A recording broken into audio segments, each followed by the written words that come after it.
میں غوث پاک رضی اللہ تعالیٰ عنہ کے بارے میں، کیونکہ یہ 11ویں کا مہینہ کہلاتا ہے، اکابرین نے جو 11ویں کی وجہ لکھی ہے وہ یہ ہے کہ سیدنا شیخ عبد القادر جیلانی رضی اللہ تعالیٰ عنہ بغداد میں آپ کا مدرسہ تھا، تو آپ ہر مہینے کی 11 تاریخ کو رحمت کونین صلی اللہ علیہ وسلم کے ایصال ثواب کے لیے کھانے کا اہتمام کرتے تھے۔ وہ مدرسے کے بچے بھی کھاتے تھے، باہر کے لوگ کھاتے تھے۔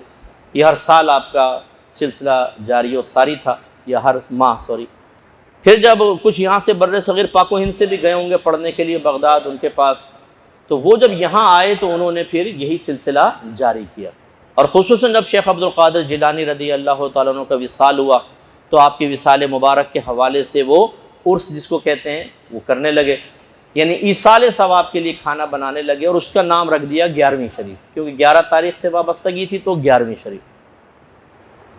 تو یہ اصل میں ایصال ثواب کا اہتمام ہوتا ہے۔ ایصال ثواب کا مطلب کیا ہے؟ ایصال مانے پہنچانا، اور ثواب کا مطلب وہ بدلہ جو آپ کے نیک عمل کے جواب میں اللہ تعالیٰ آپ کو دے گا۔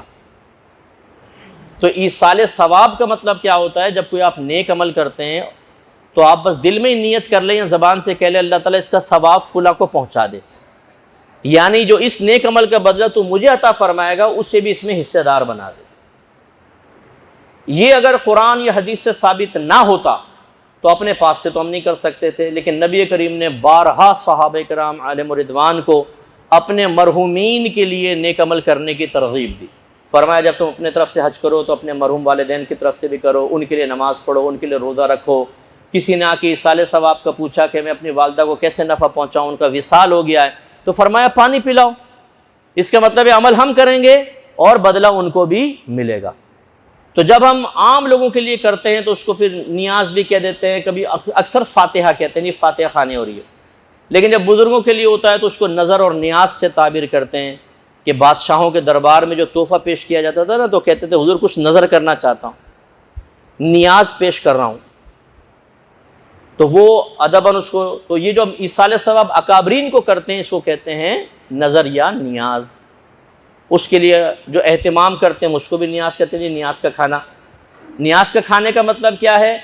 کہ جو اکابرین کے ایصال ثواب کے لیے کھانا تیار کیا گیا وہ، اور اس میں صحیح سوچ اور فکر یہ ہونی چاہیے کہ آپ کھانا صرف اللہ کے لیے بنائیں، ثواب صرف اللہ دے گا، اس کھانے سے اللہ کا قرب حاصل کرنا ہی مقصود ہو۔ یہ 3 بڑی چیزیں ذہن میں رکھیں۔ کھانا کس کے لیے بنائیں گے؟ اللہ کے لیے، اللہ ہی ثواب دے گا، اللہ کا قرب مقصود ہو۔ ایک نیت بس یہ ہو کہ اللہ تعالیٰ جو تو کچھ عطا فرمائے گا فلاں بزرگ کو پہنچ جائے، بس یہ نہیں کہ میں تو نبی کے لیے عمل کر رہا ہوں، یہ شرک میں چلا جائے گا، یا نبی کے قرب کے لیے نیک عمل کر رہا ہوں، ٹھیک نہیں ہے، یا نبی کریم ثواب دیتے ہیں، غوث پاک ثواب دیتے ہیں، غلط، بدلہ سے ہاں وہ دعا کر سکتے ہیں۔ بعد وفات دعاؤں کا سلسلہ کبھی منقطع نہیں ہوتا۔ رحمت کونین صلی اللہ علیہ وسلم ارشاد فرماتے ہیں کہ اولاد کے اعمال بعض اوقات، میں بعض اوقات کے لفظ کہہ رہا ہوں وہاں نہیں ہے، لیکن ماں باپ کی خدمت میں پیش ہوتے ہیں، اگر وہ اچھے اعمال ہوتے ہیں تو خوش ہوتے ہیں، برے ہوتے ہیں تو ہدایت کی دعا کرتے ہیں۔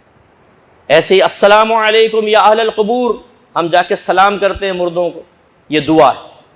سرکار فرماتے ہیں مردہ جواب دیتا ہے لیکن تمہیں اس کا شعور حاصل نہیں، تو یہ وعلیکم السلام یہ بھی دعا ہے، اللہ تعالیٰ آپ پر بھی سلامتی نازل فرمائے، اس لیے سلسلے منقطع نہیں ہوتے۔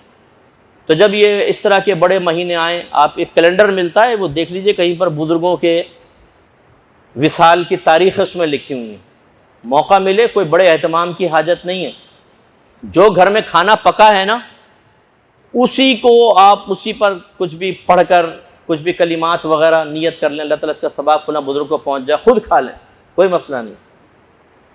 اچھا کھانا کیوں رکھتے ہیں سامنے؟ بس یہ تھوڑا سا 1 سیکنڈ آپ کر لیتا ہوں، چند سیکنڈ۔ کھانا سامنے رکھنا یہ صرف نبی کریم صلی اللہ علیہ وسلم کی ایک سنت کی ادائیگی مطلوب ہوتی ہے، مشابہت اختیار کرنا۔ سرکار نے کھانا بڑھانے کے جتنے بھی معجزے دکھائے یا پانی بڑھانے کے وہ سامنے رکھا، کھانے پہ آئیں، دسترخوان پہ بیٹھے ہیں، پھر جو اللہ نے چاہا پڑھا اور فرمایا کھاؤ، تو 4 آدمیوں کا کھانا 1400 کو پورا ہوا، اللہ برکت پیدا کر دی، یہ آپ کا معجزہ تھا۔ تو اس لیے تھوڑا کھانا سامنے رکھ لیتے ہیں کہ چلیں، جیسے نبی کریم نے موعظہ دکھایا اور اس میں برکتیں پیدا ہوئیں، ہم بھی سامنے رکھ کے کچھ قرآن پڑھ لیتے ہیں، اللہ تعالیٰ برکت دے گا۔ پھر آپ اس کو ملائیں، اس میں نہ ملائیں، خود ہی کھا جائیں، برکت دینے والی ذات تو اللہ تعالیٰ کی ہے۔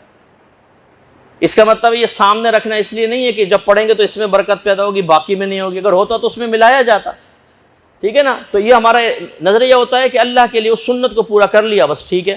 تو اس اچھے نظریے کے ساتھ آپ کریں۔ اس پر کوئی آبجیکشن کرے وہ مجھے آ کر بتائیے گا، میں اس کا جواب آپ کو یہیں پر اس میں ریکارڈ کرواؤں گا، انشاءاللہ یوٹیوب پر ڈلے گا۔ اس میں کون سی خرابی ہے بتائیں؟ کس وجہ سے آپ نظر نیاز کو حرام کہہ دیتے ہیں کہ کھانا حرام ہے؟ اللہ کے لیے کھانا بنایا، اللہ تبارک و تعالیٰ سے ثواب مقصود، اس کا قرب مقصود۔ اگر آپ کہتے ہیں نہیں اس لیے کہ آپ نے کہا یہ 11ویں کا کھانا ہے، یہ غوث پاک کے ایصال ثواب کا کھانا ہے، غوث پاک کا نام لے دیا اس لیے حرام ہے، تو پھر تمہارا قربانی کا جانور حلال کیسے ہو جاتا ہے؟ جب پوچھتے ہیں جانور کس کا ہے قربانی کا، کہتے ہیں چودھری صاحب کا، وہ گیا وہ تو جانور غیر اللہ کا نام لے دیا آپ نے۔ یہ کھانا کس کا جی؟ ولیمے کا کھانا ہے، یہ شادی کا کھانا ہے، یہ سالگرہ کا کھانا ہے، یہ بچے کی ٹنڈ ہوئی تھی اس کا کھانا ہے، ٹکلا ہوا تھا۔ یہ سارے کھانے شرک سے پاک ہیں۔